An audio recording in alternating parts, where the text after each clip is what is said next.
At the center of Dangerous Years is a group of teenagers drifting toward trouble, not out of pure rebellion, but out of desperation and disconnection. The film paints a bleak but honest picture of young people caught between absent parents, social pressure, and the temptation of crime.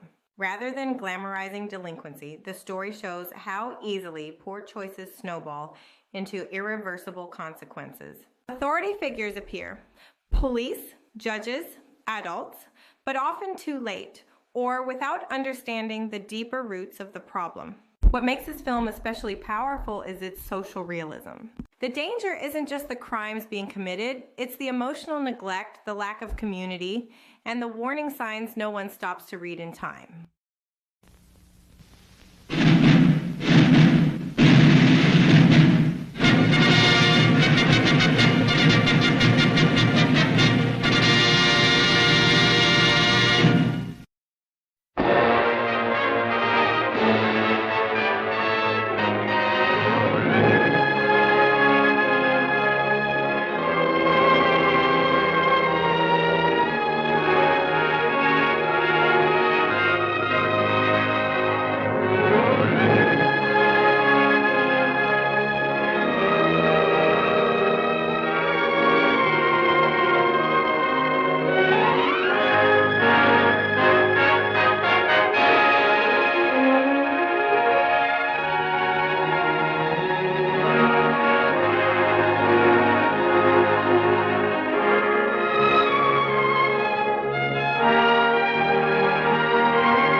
This is Middleton, USA. Population 57,209 at the last census. A proud little city, yet no different from hundreds of others in this country. The old-timers take pride in their city hall. They remember their fight to make Middleton the county seat, and the Hall of Justice is their badge of victory. As their town became a city, their churches reflected the growing religious needs of Catholics, Jews, and Protestants alike, no matter what denomination. The little red schoolhouse grew and became state normal and Central High. The old-timers built their city with an eye to the future, always keeping pace with the times. Why did they do all this? There's your answer: for their children. They never lost sight of the fact that Middleton's future is in its young. Playgrounds were built where their young bodies could grow and gain strength.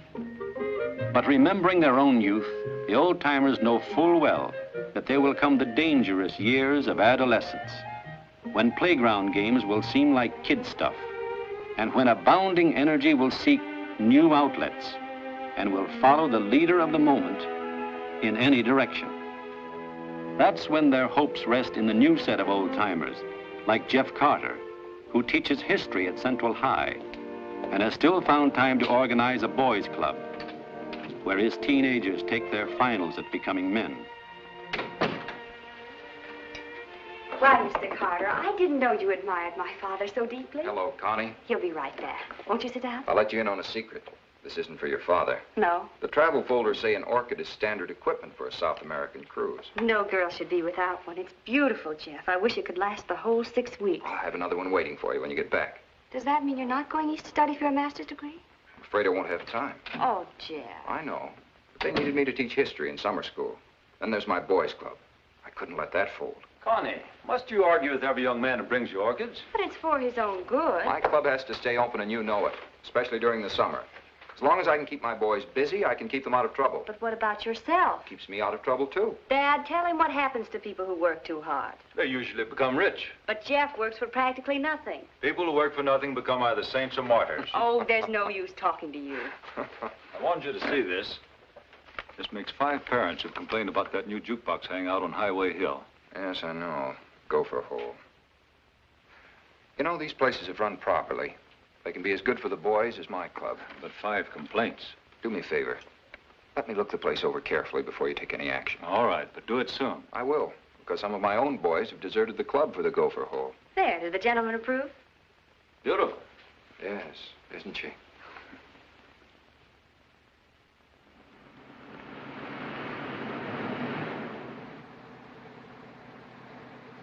Step on it, Willie. We'll never get there. Oh, lay off, will you? You're making me nervous. But Danny said to be at the gopher hole early. You're just creeping along. Forget about Danny. Think of my father. I'm worried about what he'll do to me if I don't get his truck back before he gets home. Don't worry. We'll get it back, all right. Hey, look out!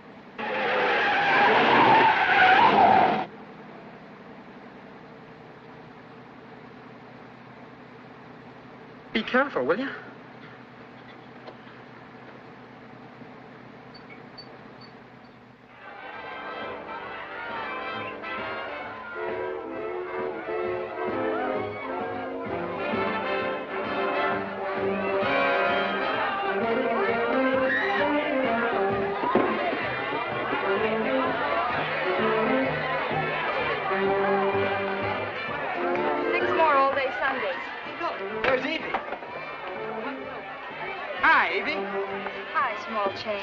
Wait, I got money tonight. Am I going to see you later?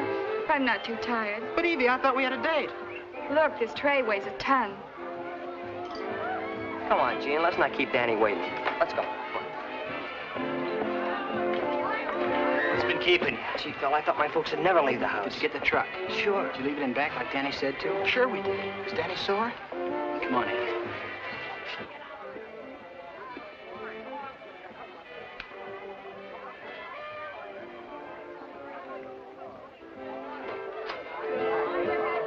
Ladies outside. Where's Danny? Isn't he here? Outside, Doris. I'm waiting for Danny. You can wait outside. Why not let him stay till Danny shows up? I thought he was already here. You've got eyes. Do you see him? No. Well, then he's not here. Maybe something's wrong. Nothing's wrong. Am I late? What time is it? Where's Danny? You know, someday I'm going to take up a collection and buy you a watch. Oh, Danny isn't here yet, is he? You've got eyes. Do you see him? Tammy McDonald, why do you always look half-dressed? Look, even your shirt's unbuttoned. Oh, I didn't have time. Dad made me sweep up the store. Doris, will you get out of here? We're on our own tonight. Suppose we let Danny decide that. I'll wait with you in our booth. Danny will be along in a minute. Getting ideas? Let's go, Gene. The air's better out there. Hey, Doris, don't forget your Sunday. You can finish it. Thanks.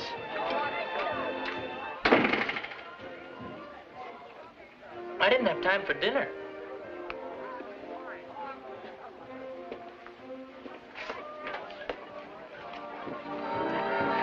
Maybe you'd like a Coke to wash down the Sunday. No, thanks. Go ahead, I got money. All right. Oh, miss.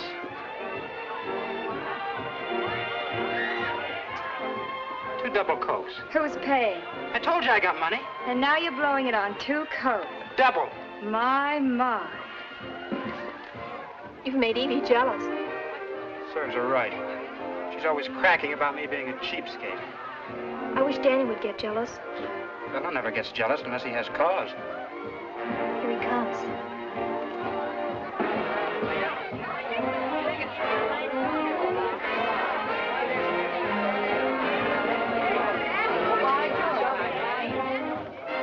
Our date was for tomorrow night. I had to see you, Danny. Will you see me? Not like No, that. I'll go inside. Hello, Danny. Oh, hello. How much? 40 cents? And a 10-cent tip. Thank you, Danny. Jean was just asking me if you were jealous, Danny. I'm not the jealous type. Why don't you drink my Coke, Danny? I'll see you later. What cook's in that head of yours? Take me with you tonight, Danny. This job's for men only. Please. Look, one of us has to be boss. Can't it be a partnership, Danny? Well, all right. Come on.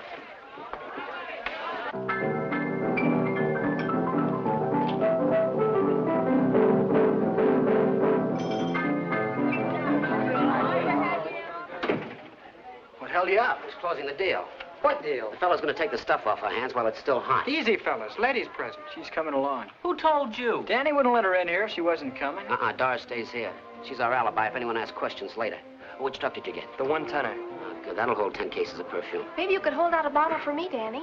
Too much trouble opening a case. I'll buy you more than you can use once we get our money. I'm gonna get me a movie camera, 16 millimeter. Oh, boy, I'm getting a motorcycle as soon as I get my money. Hiya, Jock. Look, boys, an honor. The owner himself is waiting on us. I never saw such a crowd. They'll have to put on more witnesses. Grab a chair, Junk, and tell us how you nearly won the Derby in 1923. Haven't got the time, boys. Haven't got the time. Now, mind what I say. If you're going to play cards, don't use money. Relax, Jock. I run a law-abiding place. Don't forget it. Don't you forget it. But, Jack, what time is it? Quit on me. 8:32. Going anywhere? Well, I've got to be home by 10. Oh, quit worrying. I'll get you home. Well, are we going to play or aren't we? Remember, no money.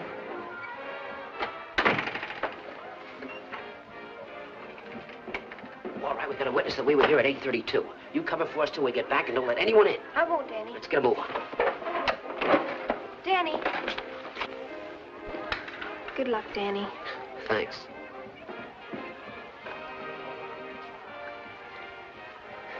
You're quite a kid.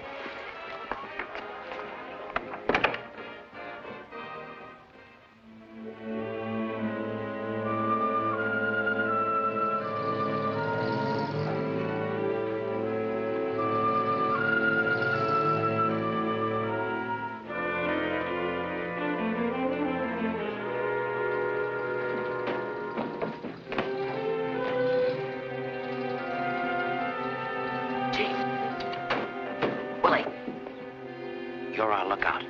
Now fade back here if anything suspicious happens on the street. Okay, Danny. Phil and I go inside and open the door. Be careful of that burglar alarm. Let us worry about that.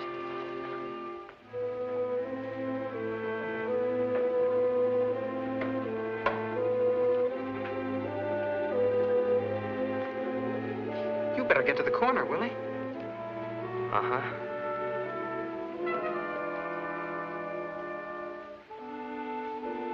I hope the watchman's in back of the warehouse. What time is it?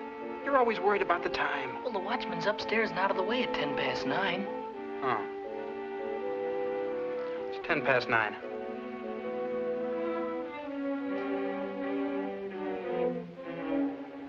Wish Danny'd hurry.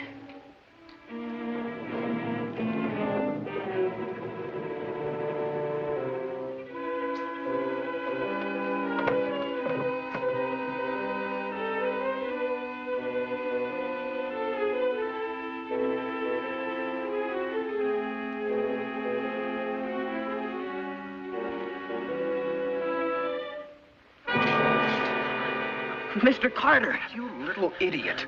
You can't take a warning, can you? Don't you realize what you're doing? How did you find out? Get out of here as fast as you can. Mr. Carter, don't go back there. They'll think I told on him. I'm through trying to talk sense to you kids. Now go on home. I'll deal with you tomorrow. Go on, beat it.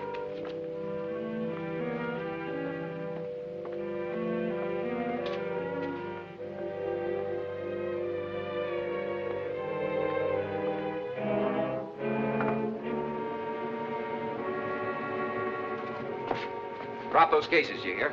Drop. It's Mr. Carter. You, Kenny. You and Tammy and Jean. Get on home. Hurry up. Just a minute, Mr. Carter. Drop those cases. You, Danny Jones, you're coming along with me. Lay off, Carter. I'm through trying to reason with you. Now Shut up. Scatter. We'll all meet at the gopher hole. Stop or I'll shoot!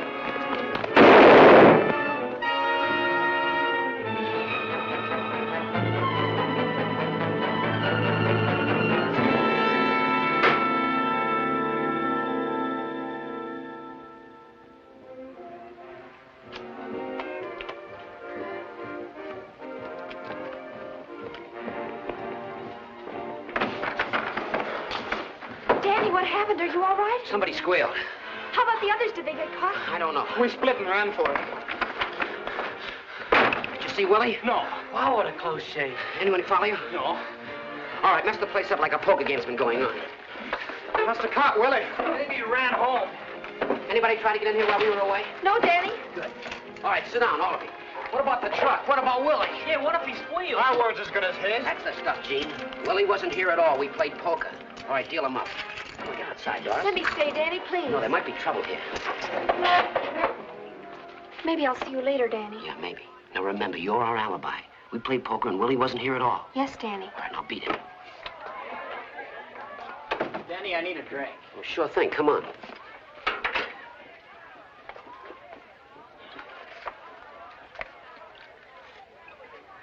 Now listen, they haven't a thing on us. We've been here all the time. We played poker. Gene won all the dough and Tammy was the big loser.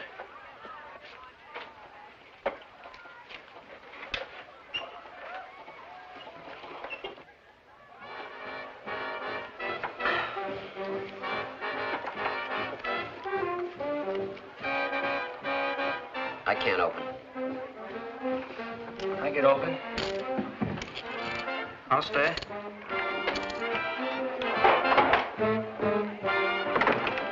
All right, on your feet, everybody. What do you guys want? Where you been tonight? Right here. Yeah?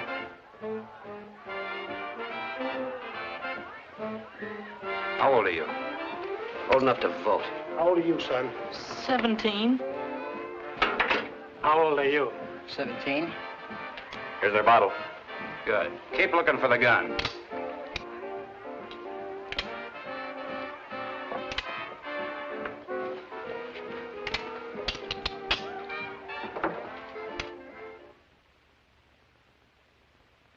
Mr. Burns, in our meeting last night on the Carter murder, we resolved that every culprit is equally to blame. Our committee feels that if one's guilty, they're all guilty. That's right. Well, they were indicted together. Why aren't they all being tried together? Every culprit must be made to pay. Agreed. But you allowed Tammy, Phil, Gene, and the Miller boy to be bound over to juvenile court. Now, just a minute. The law in our state says that minors under 18 come under the jurisdiction of the juvenile court at the discretion of the judge. And Judge Raymond ruled that Danny Jones, who is not a minor, is to be tried alone. But, Mr. Burns, what about... Don't worry. It doesn't mean the minors won't be punished. What about Danny Jones? Are you going to prosecute him yourself, Mr. Burns? Yes. Besides, Jeff Carter was my personal friend. You can be sure I won't rest until his murderer is convicted. Extra! Read all about it!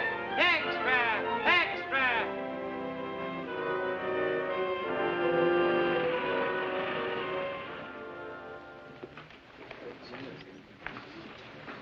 May it please the court? Ladies and gentlemen of the jury, on July 27th, Jeff Carter was murdered. You've been selected by both sides in this trial to judge and determine the guilt or innocence of Danny Jones, the accused. As your elected representative, it is my duty to present the facts I have gathered in order to prove beyond the shadow of a doubt that Danny Jones is guilty as charged. I'll bring before you competent witnesses to prove that Danny Jones organized a gang of juveniles and led them in a life of crime.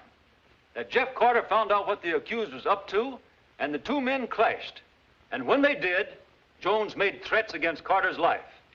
That during a robbery attempt on the warehouse at 19 Front Street on the night of July 27th, Jones made good his threat. These facts constitute premeditated murder. There is no alternative. The penalty is death. Danny Jones gave Jeff Carter no alternative because there is never a compromise between good and evil. Jeff Carter was good. We of Middleton applauded his fight against delinquency. We supported his efforts in organizing boys' clubs to bring our sons through the dangerous years of adolescence.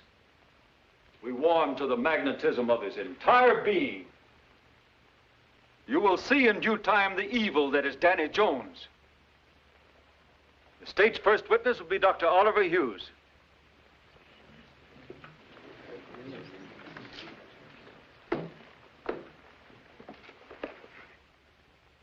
The testimony you're about to give before this court, you solemnly swear to tell the truth, the whole truth, nothing but the truth, so help you God? I do. Your name? Dr. Oliver Hughes. What is your occupation, Dr. Hughes? Coroner of Middleton County. How long have you held this position? 8 years. Were you called upon to examine a body on the night of July 27th? Yes, the body of Jeff Carter. What manner of examination were you called upon to perform? Cause of death? And your findings? That Jeff Carter died of a bullet wound in the region of the heart. Were you able to determine the time of death?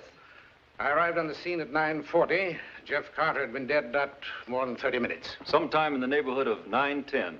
That is correct. That's all. Your witness, Mr. Weston. No questions.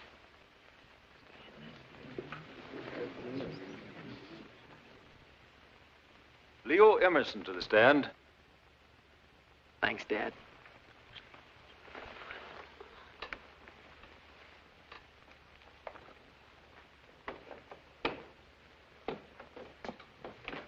Raise your right hand.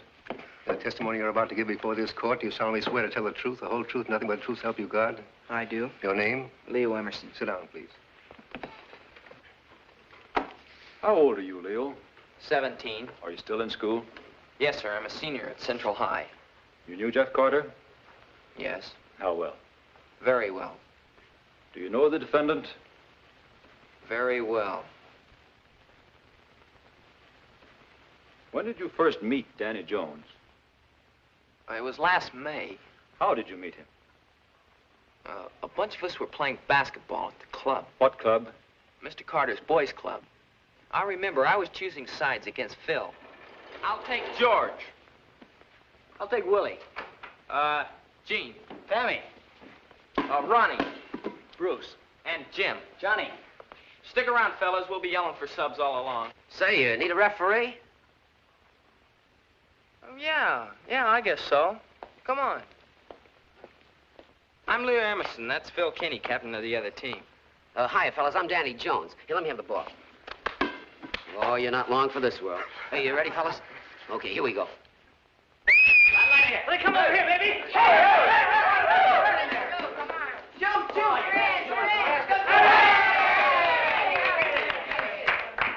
Hey, okay. Come on, Tanner, let's out over here. Hey, Oh, there it goes again. Somebody get a pen. I'll get the pump. You can't fix that. Why don't you get a new ball? We just chipped in for the baskets. What do these things cost? $12. Oh, is that all? Oh, no. Don't be a sap. I can afford it. Here, pick up a new ball. Compliments of Danny Jones. Boy. Say, who runs this gym? Jeff Carter. Want to join? Not me, thanks. What's the matter with you? It's okay for kids, I guess. And how old are you? Old enough to vote. You're new in town, aren't you? I've got a job at the Gopher Hole. That broken down old joint. I wouldn't be caught dead in it. If you ask me, it stinks. Well, maybe it did once, but you ought to see it now. I talked the boss into fixing it up. Regular nightclub for kids with a jukebox and malts instead of liquor. Say, that sounds like a sharp idea. Yeah, it's the kind of club I go for. When do you open up? Well, next week. We've been advertising in the papers. Come on over opening night. I'll buy you all drinks and bring your girls along. Here, have a try. Sounds like a good deal, boys.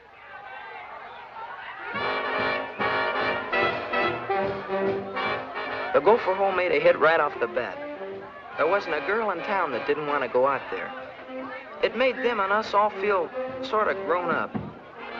It wasn't long before Danny got to be the most popular guy in town. When he said hello to you, you felt sort of important. And when he invited you into the back room for cards, everyone else was jealous. Card games? What kind of cards? Poker, mostly. For money? Yes. A few minutes ago, you said you didn't have $12 for basketball. Where'd you get the money for poker?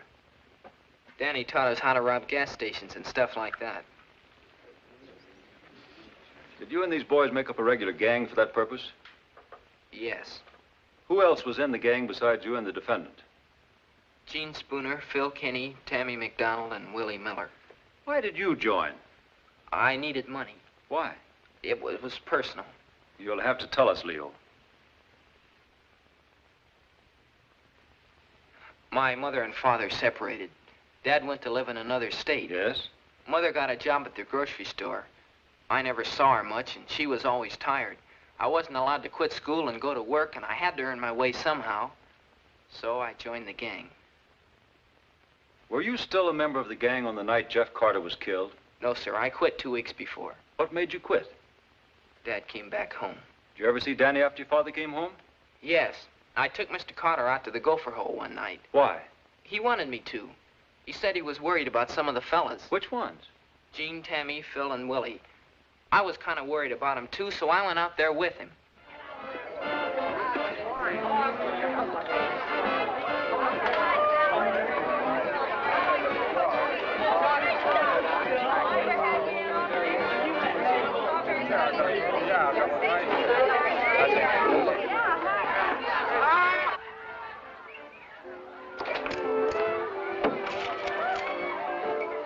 What do you want?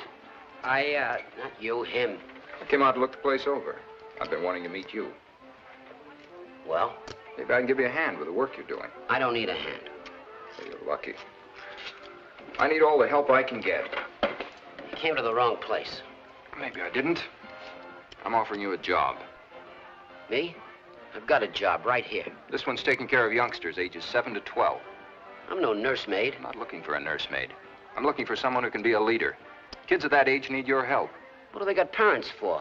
Well, maybe some of them need help. Why? Some are too busy. Others are too poor. But why should their children be penalized for something that's no one's fault? Why shouldn't kids be given a break? Yeah, it's an angle. The club could keep a lot of youngsters from learning a lot of wrong things. What makes you think I teach them the right things? You teach them baseball, football, and how to get along with other kids, they'll learn by your example. No preaching? I don't believe in preaching, unless it's practiced. Well?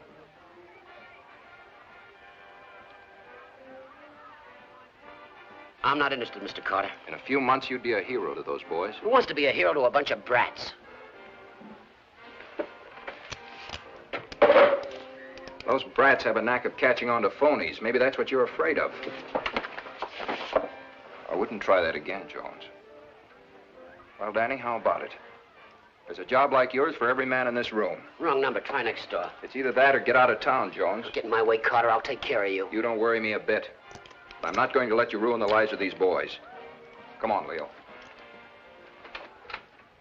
And that was the last time you saw Danny Jones before Jeff Carter was killed?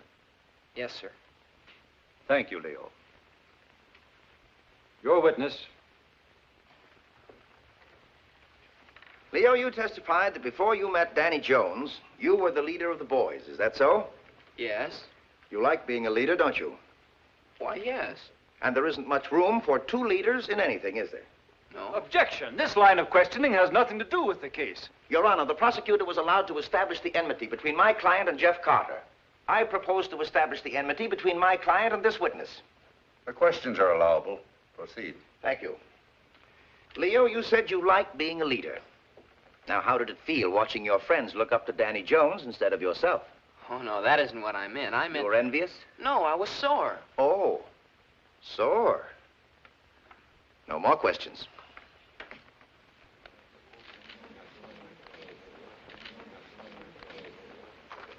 You may step down, Leo.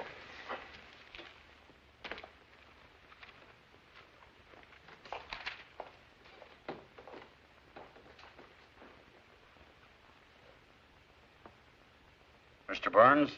Your Honor, may I approach the bench with the defense counsel? You may.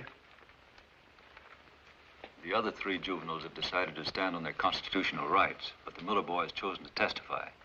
Very well. William Miller to the stand.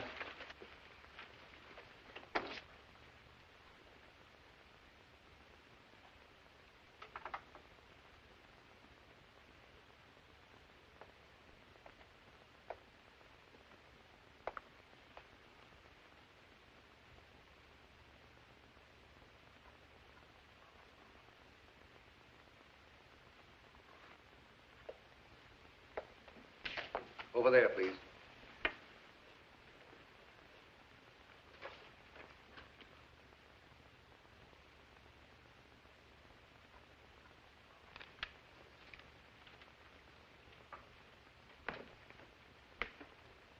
Raise your right hand.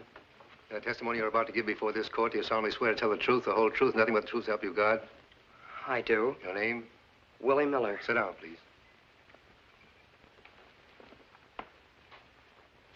Willie, do you understand that you don't have to answer any questions in this court that might incriminate you in your own trial, which is coming up?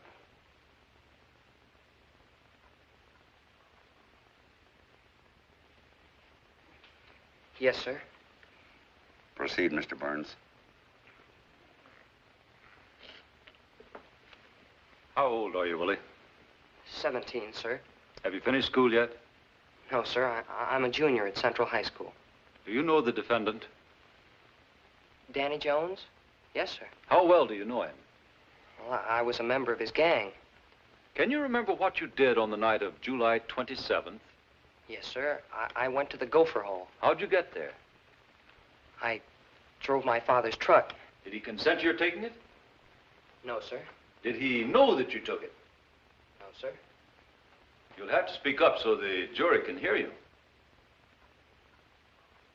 No, sir. I had to wait till he and Ma went to one of their parties. Why did you take the truck? Danny told me to so we could haul the perfume cases from the warehouse. Were you doing this for pay? No, sir. We were going to steal them. Who was going to steal them? Phil, Kenny, and Tammy McDonald, Gene Spooner, and Danny Jones and I. Who drove the truck? I did. Who else was in the truck? Phil and Gene and Tammy and Danny Jones. What part did you take in the robbery attempt? I was a lookout at the end of the alley. Where were the others? Well, they all went into the warehouse. Did you see them enter? Yes, sir. Then what happened? Well, I just gotten set when Mr. Carter caught me. What did Mr. Carter do? He shook me and bawled me out and told me to go on home. But instead of going, I waited until he'd gone into the warehouse, and then I followed as far as the loading platform. Did you see or hear what went on inside the warehouse? Well, I didn't see anything, but I heard Mr. Carter bawling the other fellas out like he did me. Do you remember what he said? He told them to drop those cases, and he said, Phil Kenny, you and Gene and Tammy go on home. And he said, Danny Jones, you're coming with me. I'm through trying to reason with you. Then what happened? Then I heard the shot. Could you tell where the shot came from? From inside the warehouse. When you heard the shot, what did you do? I got scared and ran away. Dangerous Years stands as a time capsule of post-World War II America, capturing a moment when society was forced to look inward and confront uncomfortable truths about youth, responsibility, and prevention. More than a crime drama, this film is a cautionary tale. One that reminds us that ignoring young people doesn't make problems disappear, it only allows them to grow. As the final scenes fade, the message is clear. The most dangerous years aren't defined by age alone, but by what happens when guidance is missing and voices go unheard. Thank you for watching. And as always, we invite you to reflect, discuss, and keep classic stories like this alive. That's all. Your witness?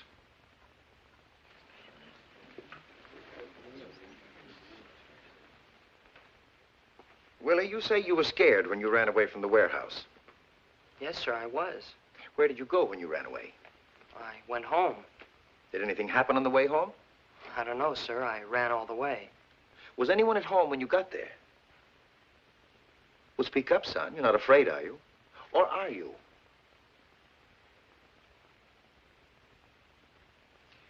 Willie, you have nothing to be afraid of. This court is here to protect those who tell the truth. You understand that, don't you? Yes, sir. Very well. Who was at home when you got there? My dad was there. Tell us what happened then.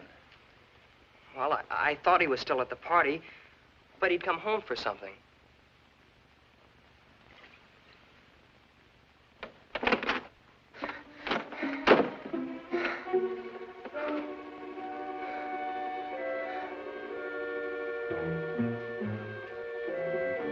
Why aren't you in bed? Scared you, didn't I? I didn't know you were home. What have you been up to? Who's been chasing you? No one. I've been out with Leo. Yeah, Leo. I didn't know it was so late. Late. It's an hour past your bedtime. Now go in your room right this minute. Yes, sir. See who it is. Go ahead, open the door.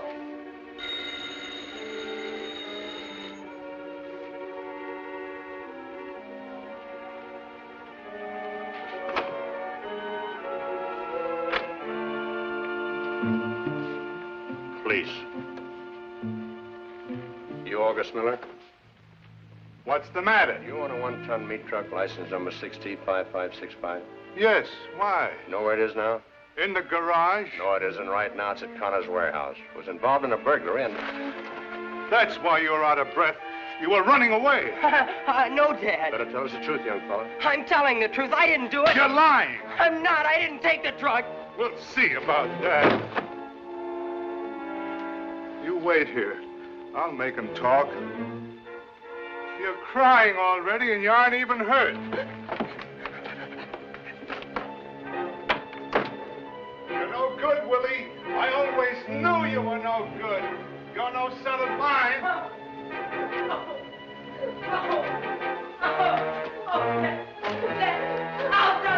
I'll tell you everything. Stop, Dad, stop. I'll tell you.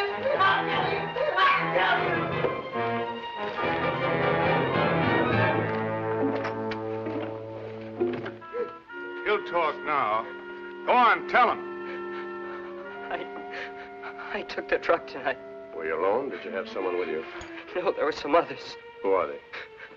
Danny Jones, Phil Kenny, Gene Spooner, and Tammy McDonald. What about Leo?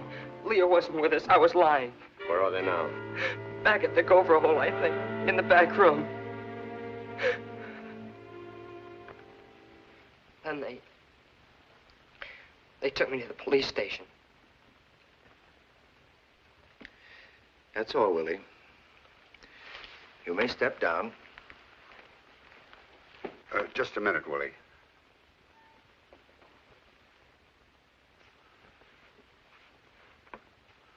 The jury will be excused.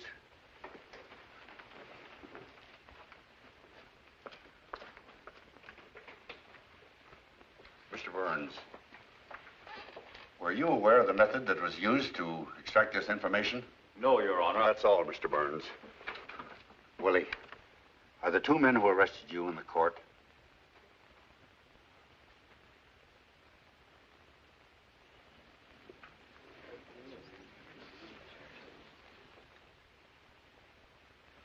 No, sir. Is your father in court, Willie?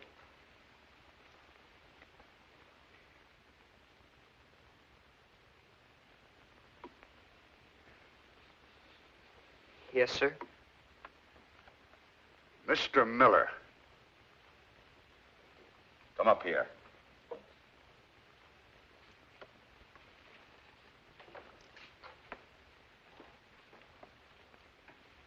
Stand in front of your son. Keep looking at him. Mr. Miller, your disgraceful actions cannot be tolerated in this day and age. A man has a right to whip his own... Be quiet, or I'll cite you for contempt of court. Look at your son, sitting here afraid of the very sight of you. Lonely for the companionship you denied him. Forced out into the street to find that which wasn't in your home or your heart. Look at him and realize that it was you that forced him out of your house. That but for you, he wouldn't be here. And if this court ever hears of you threatening or mistreating this boy again, I'll see that you get the maximum punishment. Officer, remove this person from my courtroom.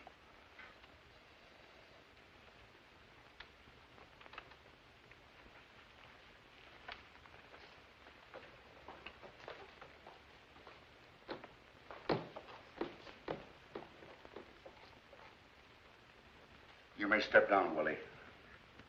I want those two arresting officers brought to me without delay. Court adjourned until 10 o'clock tomorrow morning. Yes, sir.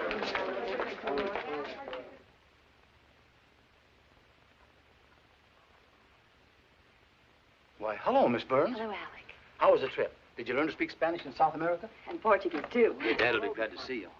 And I saw some boys run out and down the alley. So I took my gun and fired. Get down front. What did you do after you fired on the boys you saw running down the alley? Well, I couldn't chase them because I didn't dare leave the warehouse. So I did the next best thing. I called the police and told them about the Miller truck and finding the dead man. I see. Your witness?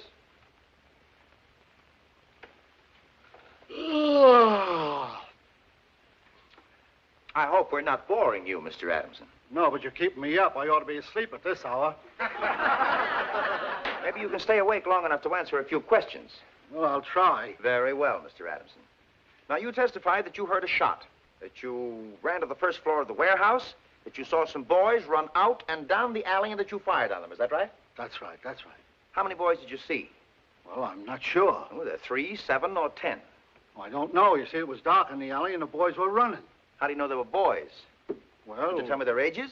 No. Were they 9, 19, or 90? Well, they weren't 90. Oh, well, that narrows it down considerably. Did you recognize any of them? No, I told you it was dark in the alley. I asked you if you recognized any of them. No. Can you identify the defendant as one of them? No. That's all.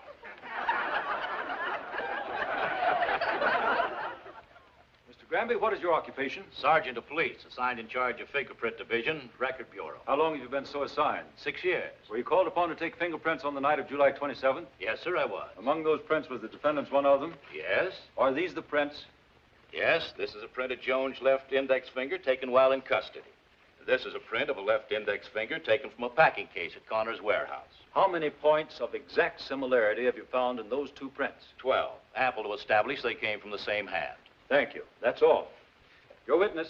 May I see those pictures? Just for the record, Sergeant, is this the print you took from the packing case? Yes. The only one you could get? Yes. Well, isn't this somewhat blurred? Yes, but you see, That's all.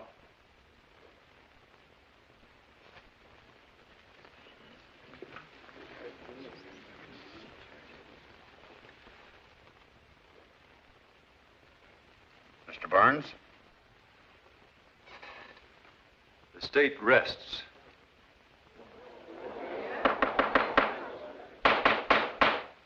Court adjourned until 10 o'clock tomorrow morning. See you tomorrow, Danny. That'll get you 50. I'll be here.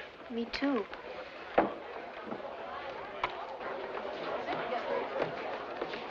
Danny!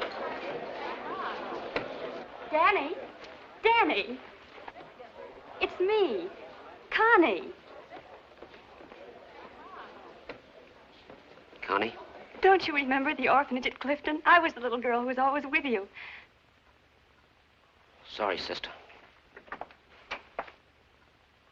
What's that you said about an orphanage, Miss Burns? Danny and I were children together. He took care of me. Why didn't... Come on, dear. You must be tired from your trip. Dad! Did you adopt Were they her, really Mr. together in Burns? an Give us the lowdown, Mr. Burns. Some other time, Freddie. Dad, that's Danny! I know it. There's nothing I can do. Oh, we've got to do something for him. We'll talk about it later. Why the brush off, Mr. Burns? Did you send your daughter out of town because of Danny? Well, what a story. How long since they've seen each other? How old were they, Mr. Burns? Is this going to make any difference in the prosecution? All right. I'll give you the story. Attaboy, Mr. Burns. In Judge Raymond's chambers. Come on, dear. When I was 19, just starting my law course, I met Cynthia, Connie's mother. We fell in love, and I persuaded her to marry me. But when I took her as my bride to Long Island to meet my family, they refused to see her. There was an annulment. My family offered Cynthia a settlement, but she wouldn't take a dime from them or from me. She just disappeared without letting any of us know there was going to be a child. About 10 years ago, I got a message from Anna Templeton, a matron in an orphanage somewhere in Ohio. She was there when the doctors told Cynthia she couldn't live. And Cynthia made a promise to keep Connie's birth a secret from me. Miss Templeton registered the baby as an orphan and took a job with the home to be near her. Connie was a sickly child, and when she was 10, her condition became extremely serious. That's when Miss Templeton broke her promise and sent for me. She had proof that Connie was my daughter. This ring, I had given it to Cynthia. And this lucky charm were among the things that were left. I took Connie to a famous clinic. After they started her on her cure, we settled in Middleton on their advice. That's the story, and I'm not proud of it. All right, Connie, they want to hear about Danny now. After I left the orphanage, I never got a chance to say goodbye to Danny. The first thing I remember, I was taken downstairs to meet my father. I called for Danny, but they said it would be bad if he knew where I was being taken, so I never got to say goodbye. I had so much to thank him for. As long as I can remember, he protected me. He kept the other children from teasing me. He made them play games I could play. He never left my side when I was sick. Twice he kicked people in the shins for trying to adopt him without taking me along. He was more than a brother to me. He took the place of a whole family. After we came here and I got well, I wrote him letters every day, but they were never answered. I found out why when Miss Templeton returned my letters in an envelope and said that Danny had taken to running away. And this last time, they were unable to find him. Now you see how good he is. I've got to help him. There must be some way. I'm afraid there's nothing you can do, my dear. Of course, you're at liberty to put her on the stand. Thank you, Your Honor, but her testimony won't help the case. Besides, Danny's a long way from being convicted. Well, there's your story. No, it isn't, Your Honor. It's Mr. Burns' story. As far as my newspaper's concerned, it belongs in the past. What do you say? It goes for my paper, too. Mine, too.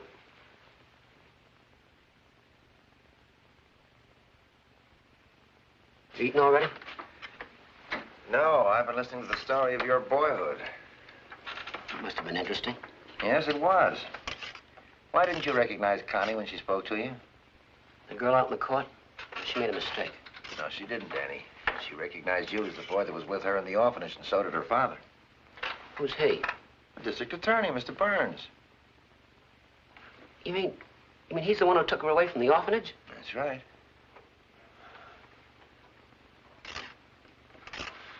Don't you want to hear about it? Yeah, go ahead. I haven't got anything else to do but eat this stew. And she's still in there, trying to find some way to help you. Can I have a smoke? Sure. Keep the pack. You must have been a good kid, Danny, to have her remember you so clearly. Well, she was a sweet little thing, always kind of helpless.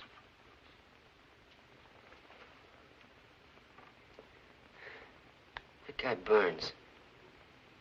He sure did all right by Connie.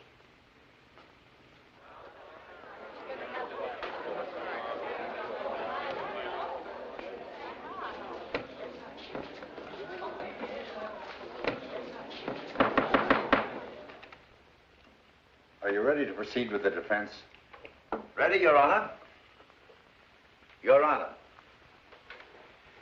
Ladies and gentlemen of the jury, the state has attempted, in a roundabout and confusing manner, to prove Danny Jones guilty of murder in the first degree. But the truth is a simple thing, arrived at without devious twistings and turnings. I can assure you that before this court day is over, you will have heard the case for Danny Jones. It is that simple. I will bring but one witness to the stand, and she will prove with competent testimony that Danny Jones did not leave the Gopher Hole on the night of July 27th and therefore could not have been at the scene of the crime. Doris Martin to the stand.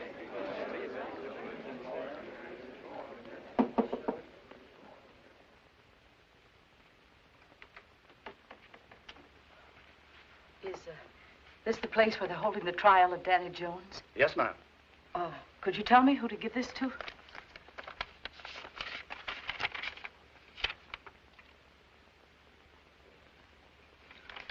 You can't see him until after the recess, Mr. Appleton, but come in and wait.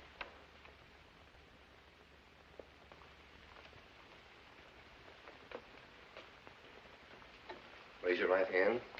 In the testimony you're about to give before this court, you solemnly swear to tell the truth, the whole truth, nothing but the truth, so help you God? I do.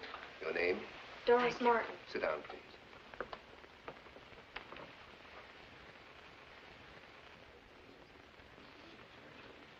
How old are you, Doris?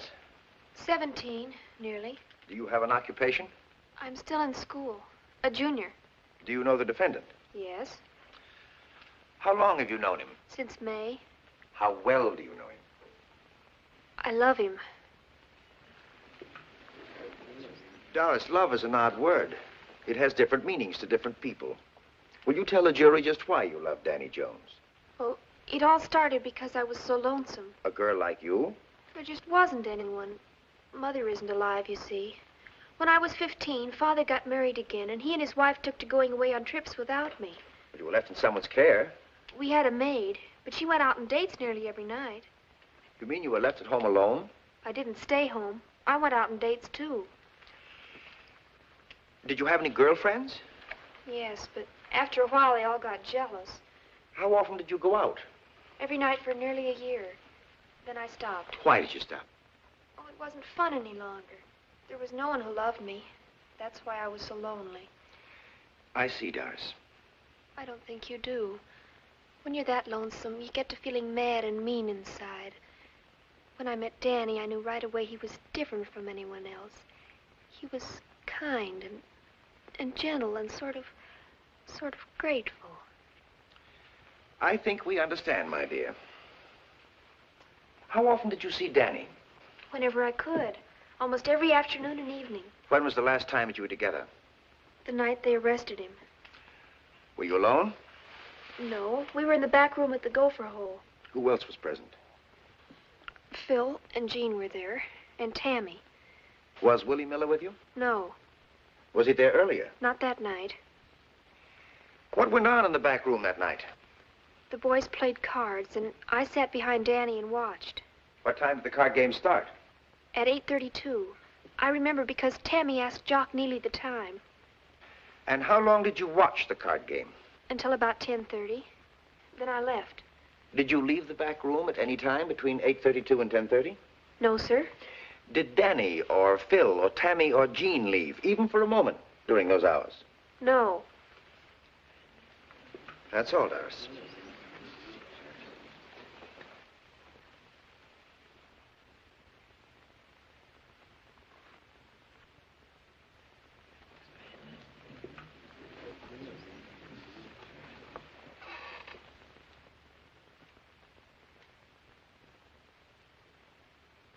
Doris, if it was a question of life or death, would you tell a lie for Danny?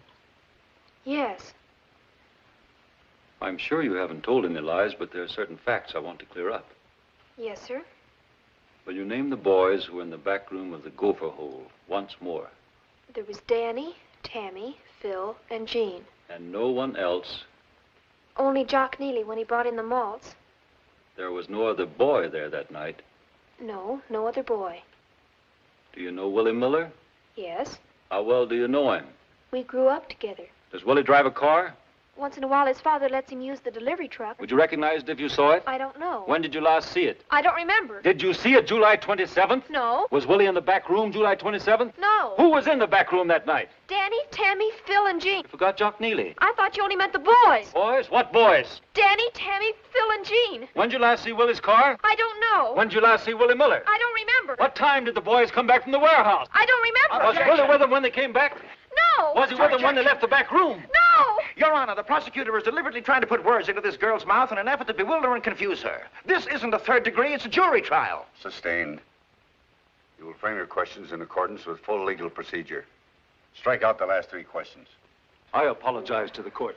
Do you know Willie Miller? No. Yes. Come, Doris, do you know Willie? Yes, I mean yes. On the night of July 27th, who was with you in the back room of the gopher hole? Willie, Danny. Willie? No, not You said Willie? You got me all mixed Who up. was in the back room? Willie, I mean Danny, Willie. Your Honor, the witness is obviously in no condition to go on. I ask that the court be recessed for 30 minutes. Denied.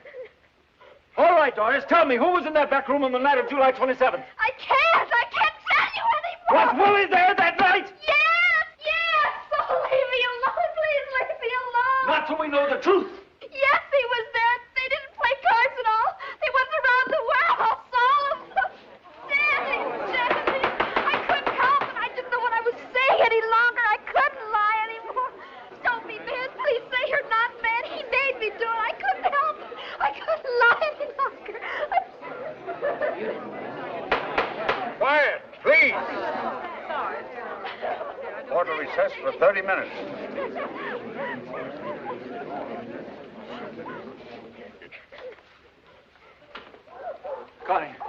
Connie, take care of this child, please. Yes.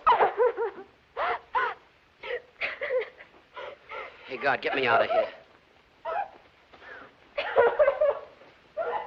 I know a cozy spot where you can get a lethal cocktail, Burns. I need one. What else did you do? You certainly fooled me with that cooked-up story of yours. I'll lay off. I have a reputation for defending innocent men. When I take a case, I believe in my client. That's why I win. You giving up now? In here, Miss Templeton. Don't leave me alone with her. Hello, Danny. How did you get here? What do you want? I've been reading about you in the papers. I just had to come and see you. I'm Anna Templeton. I used to be Danny's nurse at the orphanage. How do you do? Is it possible to be alone with him? I've got nothing to say to you. You have 20 minutes, Miss Templeton. You haven't changed, Danny. You have. You've gotten old. I've been very ill lately. What did you come here for anyway? To preach to me? No, Danny. Well, then what do you want? Do you mind if I sit down? No, go ahead. Danny, what I have to say to you is very important. You must listen to me. Look, if you've got something on your mind, tell me and get it over with. You've every right to treat me this way. It's my fault that you're here now. Oh, that. Don't go into that. I know the whole story. Oh, no, you don't. You can't. Burns let the secret out of the bag yesterday. My lawyer told me everything. No one knows the secret but me. And I haven't broken my word to your mother yet. My mother? Yes. Cynthia Burns was your mother. That man out there, the district attorney, he's your father.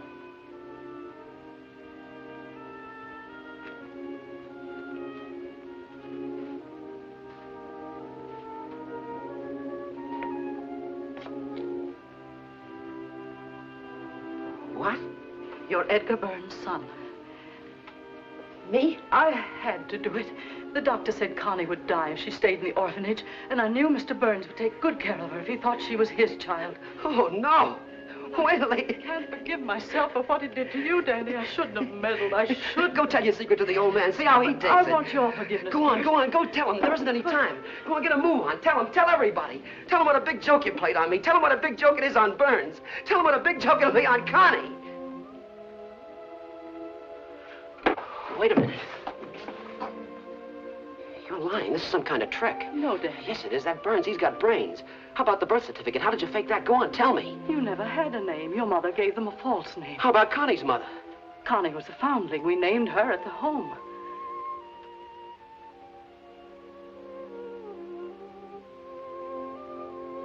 We can't tell them. Can't tell anybody. We've got to. He has a right to know. He's your father. Look, Miss Temple. Once the cards are dealt, you have to play the hand out. It wasn't in the cards for me to win. I fought to get him shuffled again, but it wasn't any use. The hand I'm playing was stacked against me way back there when my father was a kid.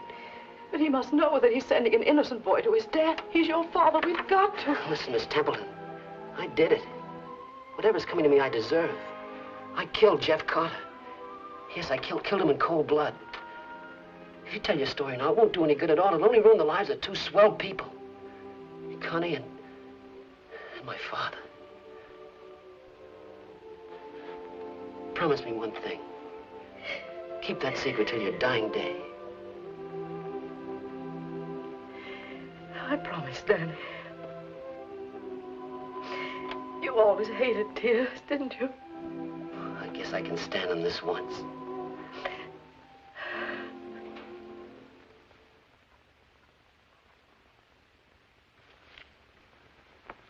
Are there any other witnesses for the defense? The defense rests. The district attorney may proceed with the closing argument.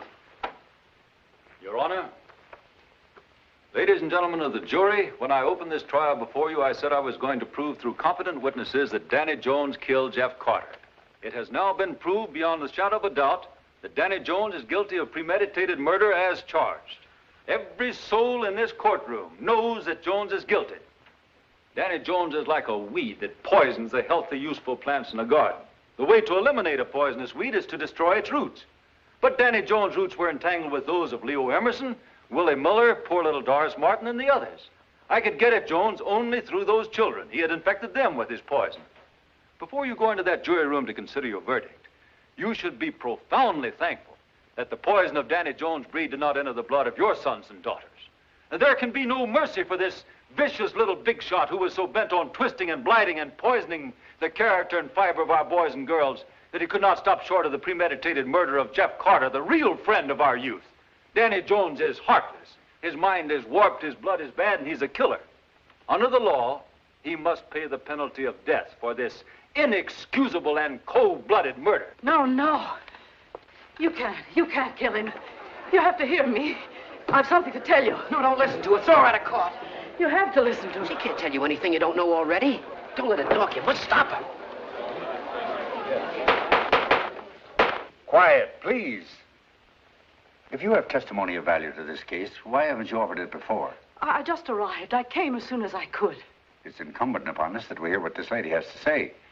Bring her to the witness stand. You gotta listen to me first. I'll tell you what she's going to say. I killed Jeff Carter. Yes, I shot him and threw the gun in the hedge at 32nd and Main. Nobody knew I had the gun, not even those kids. They didn't know anything. I poisoned them just like he said I did. I even fooled my lawyer. She knows what I am, but she can't tell if I tell you first.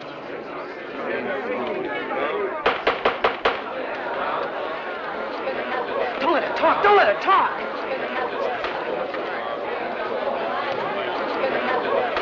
Quiet. Another demonstration of this sort, and I'll clear the courtroom. All right, Miss Templeton.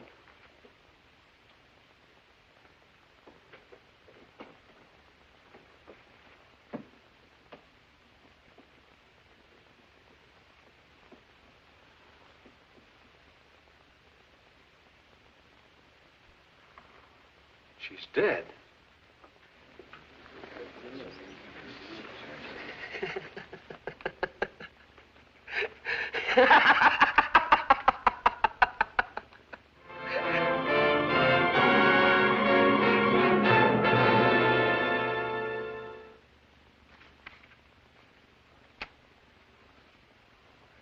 Will the defendant rise?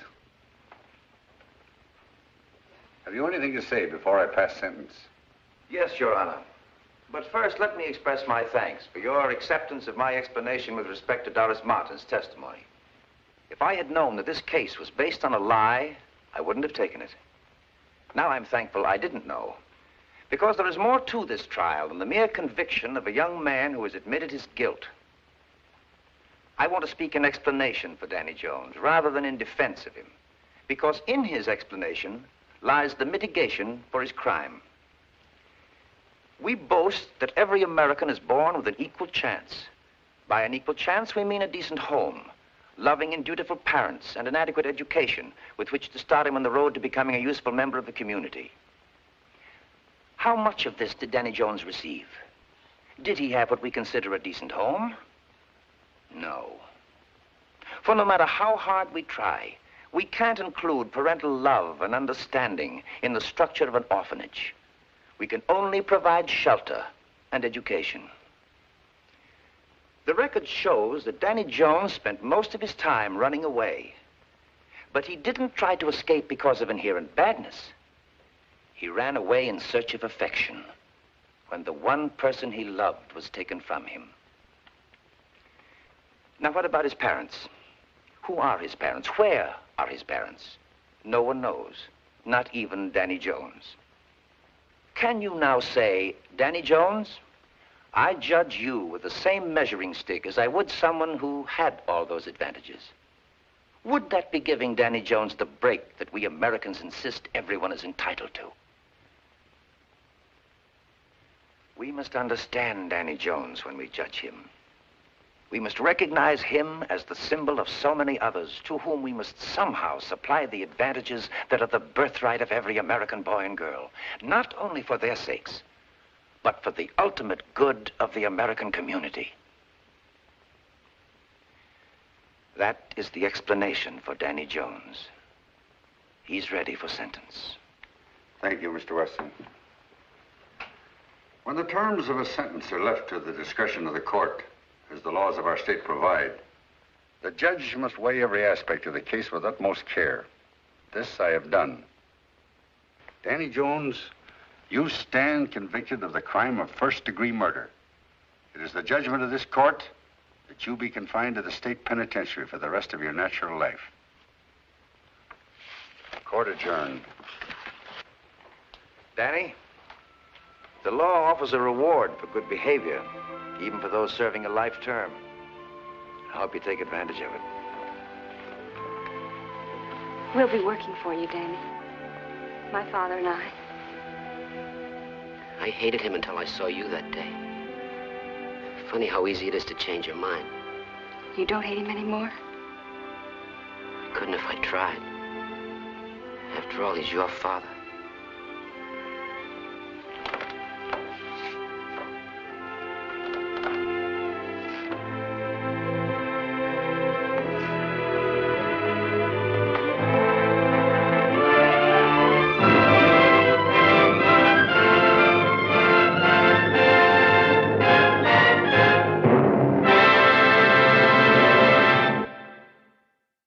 Tonight's film takes us into the uneasy post-war years when America was grappling with a new fear, not from overseas, but from within its own youth. Released in 1947, Dangerous Years dives headfirst into juvenile delinquency, broken homes, and the silent consequences of neglect. It's a gritty crime drama that reflects a growing anxiety of the era. What happens when young people are left without guidance, purpose, or hope? As the story unfolds, this film doesn't just ask who is responsible, it asks why. And that question still echoes today.